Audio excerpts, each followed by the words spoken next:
ಮರ್ಯಾದೆ ಇಲ್ವೇನೆ ನಿಂಗೆ? ಒಳ್ಳೆ ನೋಡಕ್ ಎಮ್ಮೆ ತರ ಬೆಳ್ದಿದ್ಯಾ. ನೋಡಿದ್ರೆ ಆಫೀಸಲ್ಲಿ ಯಾರೋ ಬೈದ್ರು ಅಂತ ಹೇಳ್ಬಿಟ್ಟು ಅಳ್ಟ ಕೂತಿದ್ಯಲ್ವಾ? ನೋಡು, ನನ್ ಪಿತ್ತ ನೆತ್ತಿಗೇರಿಸ್ಬೇಡ. ಮರ್ಯಾದೆಯಿಂದ ನಾಳೆ ಆಫೀಸಿಗೆ ಹೋಗ್ತೀಯಲ್ಲ, ಅವರಿಗೆಲ್ಲ ಹೆಂಗ್ ಬೈತೀಯ ಅಂದ್ರೆ ಹಂಗೆ ಚಪ್ಪಲಿ ತಗೊಂಡು ಹೊಡೆದಂಗ್ ಇರ್ಬೇಕು. ಆ ತರ ಬೈದ್ ಬರ್ಬೇಕು ನೀನು. ಮತ್ತೆ ಹಿಂಗೆ ಪಾಪ ಎಲ್ಲ ಇರಕ್ ಹೋಗ್ಬೇಡ ಆಯ್ತಾ? ನಿನ್ ಪಾಪ ಇದ್ರೆ ಈ ಪ್ರಪಂಚ ನೀನು ತುಳ್ದಾಕ್ಬಿಡುತ್ತೆ. ಏನೇ ಪಾರ್ಟಿಗೆ ಈ ತರ ಡಕೋಟ ತರ ಡ್ರೆಸ್ ಹಾಕೊಂಡು ಹೊರಟಿದ್ಯಾ?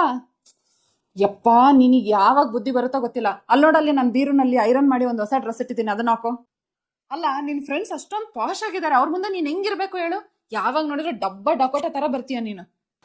ಸರಿ, ಹೇರ್ ಸ್ಟೈಲ್ ಹೆಂಗ್ ಮಾಡ್ತೀಯಾ? ಏನು ಜಡೆ ಹಾಕೊಂಡು ಹೋಗ್ತೀಯಾ? ಏನೇ ನೀನು, ಯಾವ ಕಾಲದಲ್ಲಿ ಇದೆಯಮ್ಮ ಇನ್ನು? ಮುಚ್ಕೊಂಡು ಸ್ವಲ್ಪ ಹೇರ್ನ ಸ್ಟ್ರೈಟ್ ಮಾಡ್ಕೊಂಡು ನೀಟಾಗಿ ಫ್ರೀ ಹೇರ್ ಬಿಟ್ಕೊಂಡು ಹೋಗು, ಚೆನ್ನಾಗಿ ಕಾಣಿಸ್ತೀಯ. ಹಿಂಸೆನೂ ಆಗಲ್ಲ, ಏನೂ ಆಗಲ್ಲ ಕಣೆ. ನಿನ್ ಫ್ರೆಂಡ್ಸ್ ಮುಂದೆ ನೀನ್ ಚೆನ್ನಾಗಿ ಕಾಣಿಸೋದ್ ಬೇಡವಾ? ಹಲೋ, ಎಲ್ಲಿದೆಯೇ? 10 ಗಂಟೆ ಆಯ್ತು, ಇನ್ನ ಬಂದಿಲ್ಲ. ಓ, ಬಸ್ ಏನು ಸಿಕ್ತಿಲ್ವಾ? ಸರಿ ಇರು, ನಾನೇ ಸ್ಕೂಟಿ ತಗೊಂಡ್ ಬರ್ತೇನಂತೆ. ಸರಿ ಸರಿ, ಅಲ್ಲೇ ಇರು, ಬರ್ತೀನಿ ಒಂದ್ 5 ನಿಮಿಷ. ನೀನ್ ಇನ್ನ ಮಲ್ಗಿಲ್ವೇನೆ ಮಾರೈತಿ? ಅವಾಗಿಂದ ತಲೆನೋವಂತಿದ್ದೆ. ಮುಚ್ಕೊಂಡು ಮೊಬೈಲ್ ಎಲ್ಲ ಎತ್ತಿಟ್ಟು ಫಸ್ಟ್ ನಿದ್ದೆ ಮಾಡು ಹೇಳ್ತೀನಿ. ನಿದ್ದೆ ಮಾಡೇ.